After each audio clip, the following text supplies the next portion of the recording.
Hari Minggu besok genap 100 hari pemerintahan Trump dan prahara terjadi di Amerika membuat dunia jungkir balik, perang dagang pecah, sekutu lama ditinggalkan.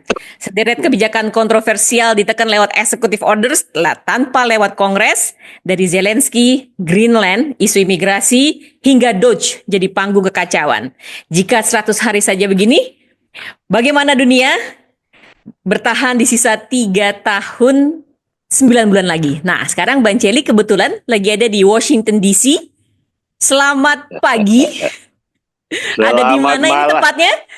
Selamat malam waktu Jakarta.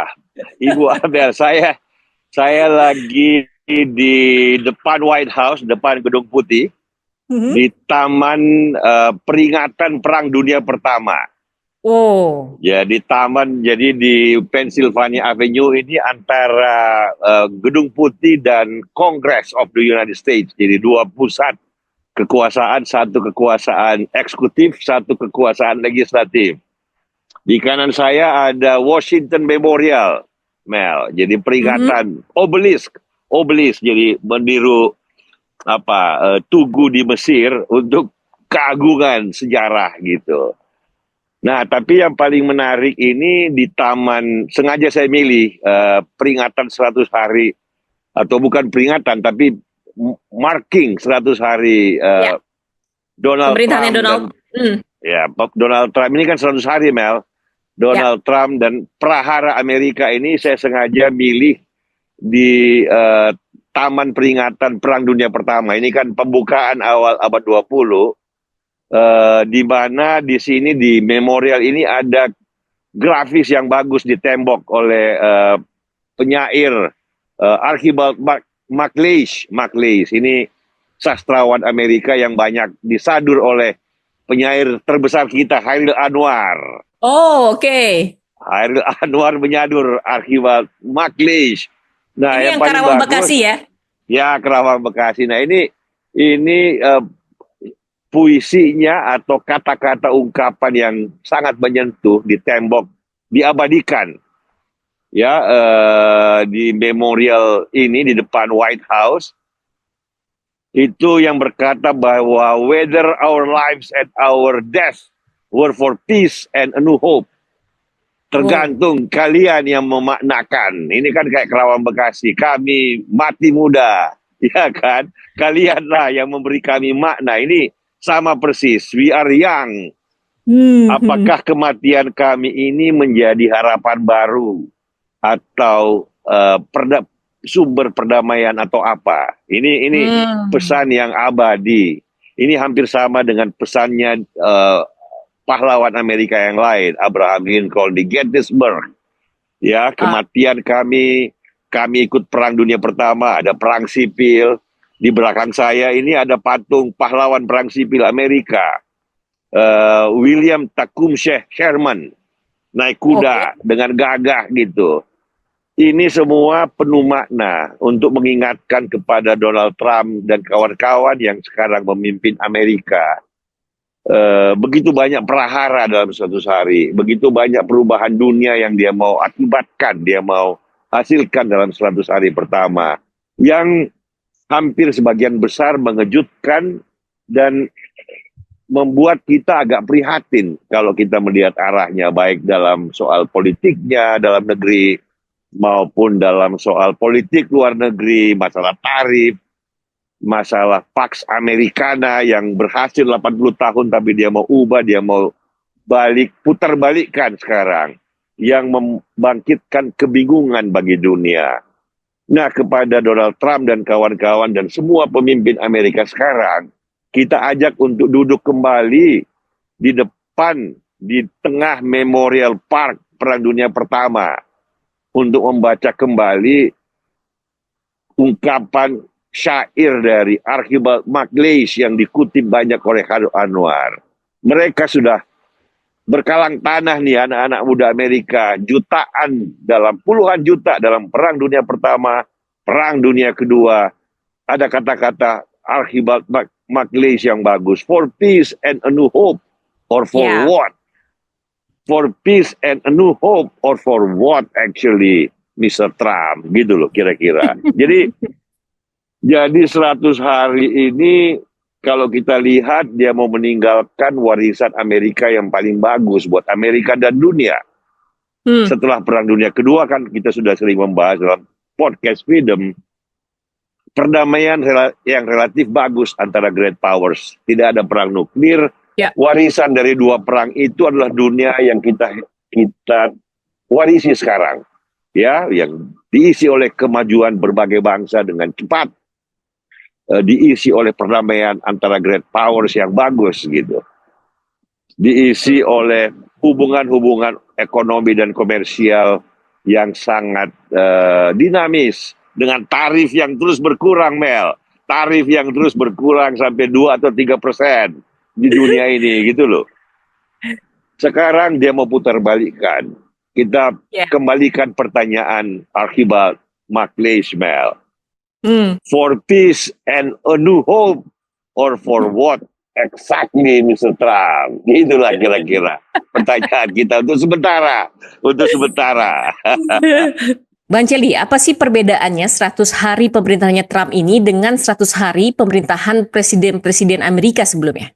Jadi secara sejarah 100 hari Trump ini mengingatkan kita dengan 100 hari pertama dari Franklin Delano Roosevelt hampir 100 tahun yang lalu.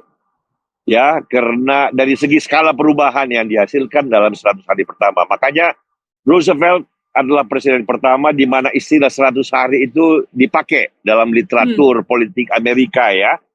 Karena 100 hari pertama Roosevelt, jangan lupa konteksnya kan waktu itu depresi besar.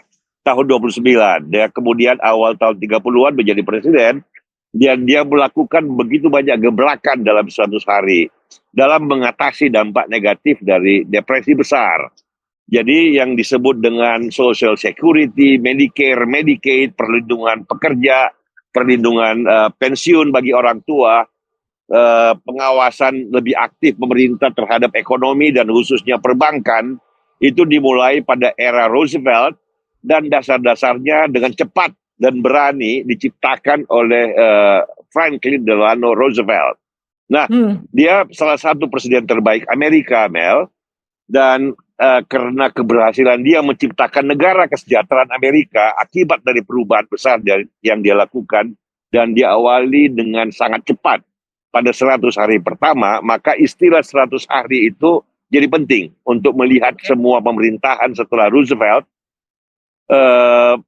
Presiden datang silih berganti dari Truman setelah Roosevelt ya, kemudian ada Kennedy, ada Nixon, ada Eisenhower, ada Ronald Reagan, ada Jimmy Carter, ada Obama, Bush, dua presiden Bush, anak dan bapak, kemudian Bill Clinton.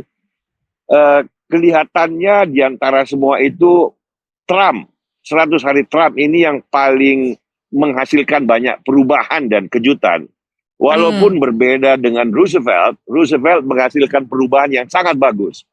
Mengejutkan dengan positif. Nah, kita sayangkan 100 tahun sekali ini datang perubahan besar 100 hari yang seperti di bawah Roosevelt dan Trump sekarang. Tetapi yang kita sayangkan adalah bahwa barangkali arahnya kebalikan dari Roosevelt. Bukan konstruktif, tetapi destruktif, yes pasti. Pertanyaannya apakah dia destruktif dengan apa ya, negatif, dengan destruktif. Ini yang kita lihat, kita sayangkan tanda-tandanya. Dia ingin, barangkali kata sejarawan Neil Ferguson, dia ingin revolusi atau counter revolution terhadap Roosevelt, terhadap welfare state, barangkali terlalu cepat untuk kita katakan sekarang ya, dengan DOGE, dengan apa. Tapi DOGE nggak terlalu problem sebenarnya, tetapi yang paling problem yang saya lihat juga bukan executive order. Kalau executive order kan kita bicara trias politika, perimbangan kekuatan, yang barangkali ada celah yang bisa kita berargumen ya. Dua orang baik, dua orang jujur bisa berbeda pendapat soal executive order. Karena ini kan bagaimana bagaimana lembaga eksekutif ingin lebih berperan. Barangkali itu terlalu singkat waktunya sekarang untuk mengatakan bahwa dia negatif atau positif. Yang paling mengkhawatirkan saya bukan itu. Yang Apa, Bang? paling mengkhawatirkan saya adalah bagaimana Donald Trump ingin mengubah dunia yang tadi for peace and a new hope menjadi agak kelam dan agak tertutup, isolasi dalam pengertian negatif, tarifnya dibongkar, pandangan ekonomi Trump yang keliru tentang kemajuan Amerika dan dunia. Pandangan Trump yang keliru tentang posisi Amerika sebagai pemimpin terdepan Pax Americana. Bagaimana dia melihat kemajuan Cina, kemajuan Eropa, kemajuan Asia, dia hubungkan dengan apa yang terjadi dengan Amerika sekarang. Dia keliru secara fundamental melihat semua ini. Dia mengatakan bahwa Amerika is being ripped off by friends and foes. Oleh Ya. kawan dan lawan, Amerika diporotin, dimanfaatkan untuk kepentingan mereka, bukan Amerika. Nah, ini keliru besar dan terbalik melihat sejarah, karena Amerika relatif sangat berhasil memajukan ekonominya dan relatif berhasil menciptakan kondisi yang terbuka atau semakin terbuka dalam 80 tahun yang memberi ruang bagi banyak negara lain untuk maju menjadi negara industri, menjadi negara di mana teknologi dan kesejahteraan semakin meningkat. Di Cina, di Indonesia, di Taiwan, di Korea, di Jepang, di Jerman, di Italia yang dulu hancur oleh Perang Dunia Kedua, semua terbangun.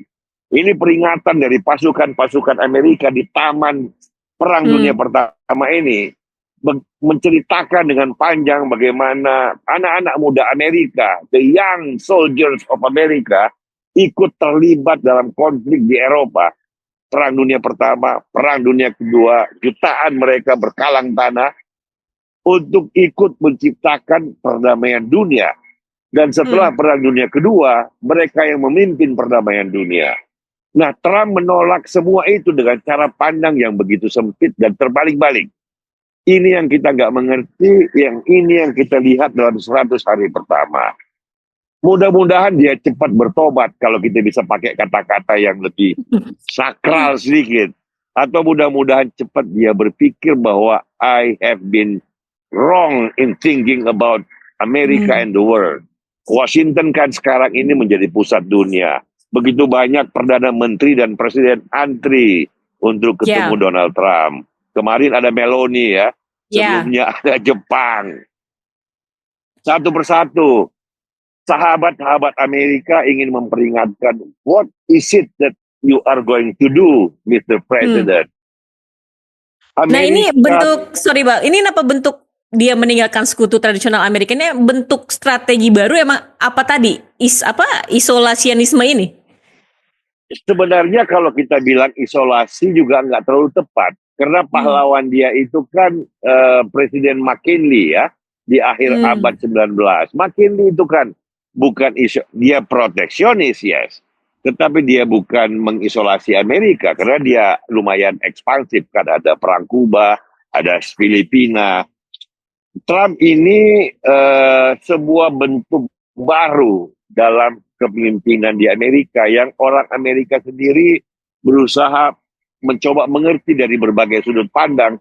Perdebatan kaum intelektual, kaum pemikir di Amerika luar biasa intensif sekarang. Mencoba memberi makna, memberi arti, mencoba mengkritik, memperbaiki atau mendukung Donald Trump. Ini 100 tahun sekali, Mel, sejak Roosevelt lah ya, terjadi perdebatan yang begitu tajam, begitu intensif tentang what is happening in the country gitu.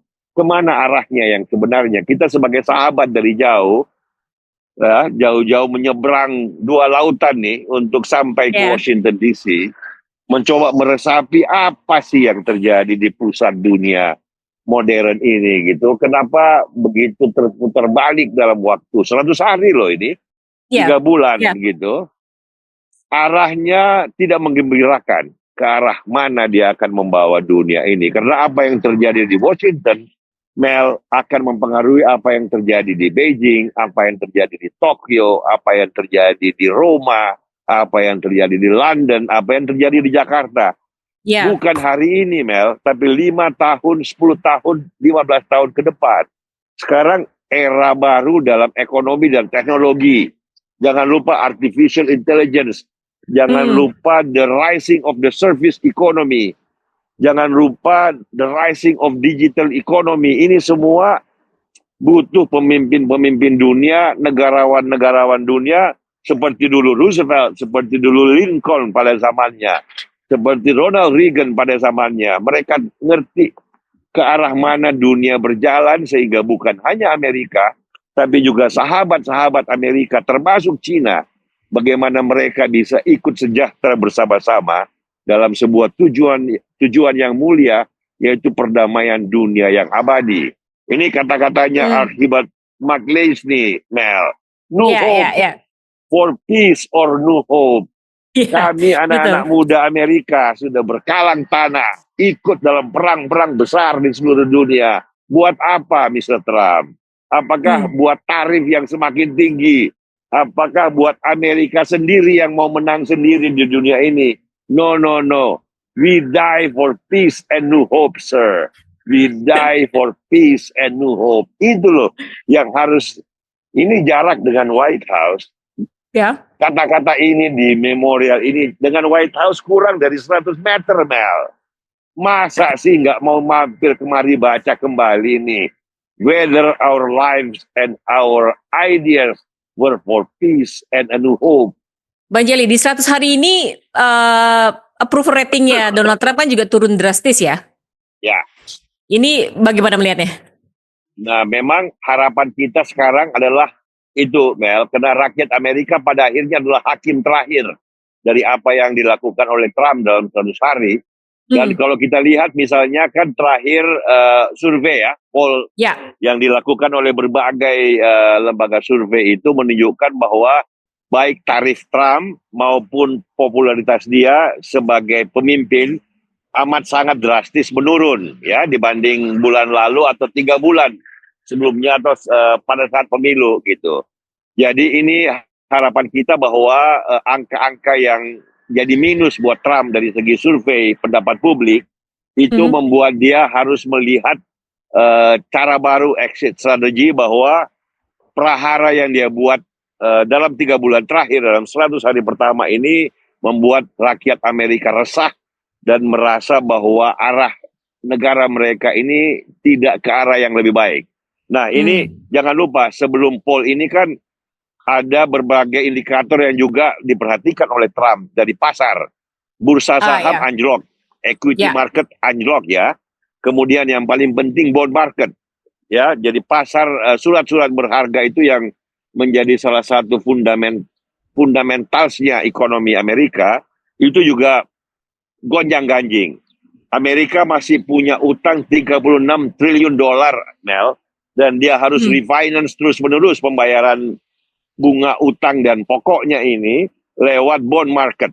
Dan begitu bond marketnya goyang, ekonomi Amerika terancam untuk bukan hanya resesi, Mel, ini bisa lebih berbahaya dari itu. Sehingga 3 indikator, yang satu bursa saham, yang kedua bursa surat-surat berharga, yang ketiga polling, survei pendapat umum, semuanya negatif terhadap Donald Trump. Artinya baik pasar maupun rakyat Amerika sekarang menyampaikan sesuatu yang penting buat Donald Trump. Jangan keras kepala, jangan kopeh, jangan kekeh untuk sesuatu yang memang terbukti dalam 3 bulan ini destruktif. Bukan hanya destruktif. Disrupsi itu kan bisa baik, bisa buruk. Tetapi ini dari 3 indikator itu, bursa saham, bursa atau pasar surat-surat berharga, dan juga pendapat umum mengatakan, Mr. President, you have to change course, gitu loh. Kita berharap bahwa orang-orang terdekat Donald Trump sekarang bukan orang kayak Peter Navarro, tetapi orang kayak Scott Bessent, orang kayak Elon Musk dan teman-temannya di Tech Bros, orang seperti Howard Lutnick, Menteri Perdagangan Amerika Serikat, mudah-mudahan bisa membujuk Donald Trump Ya, untuk change course, ngerangkul kembali kawan-kawannya di dunia ini, Eropa, Asia, Jepang, Korea, termasuk Cina, mencari exit strategi yang bagus antara Amerika dan Cina, dua superpower yang sebenarnya bisa sama-sama beruntung dalam hubungan perdagangan yang semakin baik. Memang kita harus akuin ada imbalance di sini antara Cina dan Amerika, dua superpower, dua dinamo ekonomi yang harus dirundingkan baik-baik, ya. Kalau secara teori perdagangan umum dari David Ricardo dan Adam Smith, ya, memang masalah trade imbalance itu dianggap sebagai natural course of things, ya. Tetapi kan di sini ada masalah geopolitik, ada masalah security, ada masalah misalnya bagaimana chip, bagaimana microprocessor itu bisa punya basis produksi di Amerika yang cukup kuat untuk jaga-jaga ke masa depan. Itu fair enough, tapi harus dibicarakan baik-baik. Kalau sektor manufacturing Cina yang begitu dominan dibandingkan Amerika, saya kira itu cara melihatnya aja, karena walaupun manufacturing sektornya berkurang, tapi kan service industriesnya berkembang pesat, ya, teknologinya berkembang pesat. Jadi banyak hal yang bisa dibicarakan dengan pikiran yang terbuka, tidak harus dengan menyudutkan, tidak harus dengan meledak-ledak. Justru ini momen yang baik untuk menciptakan fondasi dunia yang lebih baik. Apa yang sudah dilakukan oleh Amerika, oleh Cina, oleh berbagai negara selama ini kan sebenarnya tidak ada yang terlalu fundamental yang perlu diubah secara radikal. Diubah ya. secara inkremental lebih bagus, ya. Sehingga mudah-mudahan Trump bisa mendengarkan semua itu, baik dari bursa saham, baik dari bursa surat-surat berharga, maupun yang terakhir, Mel, yang paling penting adalah pendapat rakyat Amerika sendiri. Jajak Ya. pendapatnya clear, crystal clear, ya. Bagaimana rakyat Amerika sekarang resah. Mereka Ya. bingung maunya apa ini, Mr. President. Kita pilih Trump, jangan lupa Trump dipilih kan karena inflasi. Kemarin harga telurnya naik, harga mobil bekasnya naik. Trump dipilih juga karena imigrasi yang agak terlalu sekarang ini mendatangkan persoalan yang memang harus diatasi oleh pemerintah Amerika. Jadi dua hal ini, inflasi dan imigrasi. Mandatnya kan itu, bukan mandat untuk mengubah dunia dengan tarif yang nggak masuk akal. Bukan mandat untuk menolak kawan-kawannya sendiri, Uni Eropa, Jepang, Korea Selatan, Asia, segala macam yang Kanada dan Meksiko. Bukan mandat Donald Trump untuk mengubah semua itu. Mandatnya adalah untuk menurunkan harga-harga dan mandatnya adalah untuk memperbaiki masalah imigrasi. Sehingga apa yang dilakukan dalam 100 hari pertama jauh dari mandat itu, bahkan melenceng dari mandat itu. Nah sekarang lewat jajak pendapat, rakyat Amerika sudah berpendapat, Mel. Nah kita lihat apa yang terjadi setelah 100 hari ini, apakah terjadi perubahan fundamental dari cara Gedung Putih. Nah ini kurang dari 100 meter di belakang saya nih, Mel. Dan juga saya memandang ke arah Congress of the United States. Parlemennya, pusat kekuasaan legislatif. Apakah politisi di Kongres ya hanya berpangku tangan terhadap problematik besar yang dihasilkan oleh Trump dalam 100 hari pertama. Mudah-mudahan ini kan dihubungkan nih Kongres dan White House, dihubungkan oleh Pennsylvania Avenue, dihubungkan oleh Taman Peringatan Perang Dunia Pertama ini. Mudah-mudahan angin baik bertiup ke Gedung Putih supaya Amerika menempuh arah yang jauh lebih baik daripada apa yang sudah terjadi dalam 100 hari pertama ini, Mel. Oke, Bang. Terakhir nih, Bang. Yes. Nah, Kalau kita lihat dari egonya Presiden Trump, ini kan ini 100 hari aja udah begini nih. Ini apa yang paling dikhawatirkan nih untuk sisa masa jabatannya masih cukup lama loh, 3 tahun 9 bulan lagi Ya, nih. Jadi kalau apakah dunia bisa bertahan atau justru kita akan menyesuaikan new normal nih versi Trump? saya kok nggak yakin bahwa ini new normal. Ini terlalu berbahaya untuk menjadi normal. New or Oke. old. Ini terlalu berbahaya, Mel. Ini bisa sleepwalking into dark history. Jadi jangan lupa di Amerika ini kan ada pemilu sela. 18 bulan lagi akan ada pemilu Ya, untuk memilih sebagian wakil-wakil rakyat yang baru. Dan sekarang kan memang kekuasaan Trump kan memang dahsyat karena dia bukan hanya di Gedung Putih, tapi ya, dua kamar ya, Senat ya. dan House of Representatives di Kongres itu dikuasain oleh Republikan yang memang takluk sepenuhnya pada Trump sekarang. Tapi kalau 18 bulan lagi pemilu ada dan kemudian eh, mungkin Senat, mungkin House itu berubah komposisinya, maka itu pasti pukulan telak. Tetapi kan 18 bulan kayaknya agak kelamaan untuk menunggu dalam situasi yang penuh Ya. ketidakpastian selama ini gitu. Jadi Hmm. yang kita harapkan adalah bahwa dari segi ekonomi ada respon cepat dari bursa saham dan surat-surat berharga. Kemudian dari jajak pendapat kita lihat bahwa popularitas dan kepercayaan atau pendapat rakyat Amerika terhadap tarif, terhadap Trump itu minus sekarang. Mudah-mudahan ini menghasilkan tekanan-tekanan tertentu yang mendesak atau memberi ruang bagi kelompok-kelompok di dalam koalisi Trump ini untuk mengatakan, Mr. President, we need immediately to change course. Dan ada tanda-tanda bahwa itu mungkin terjadi. Tinggal Oke. saya pikir Trump lagi mencari exit strategy. Hmm. Bagaimana untuk keluar dari apa yang prahara yang sudah dilakukan sendiri, itu dia mau keluar dianggap sebagai victorious, Oke. sebagai orang yang agak Hmm.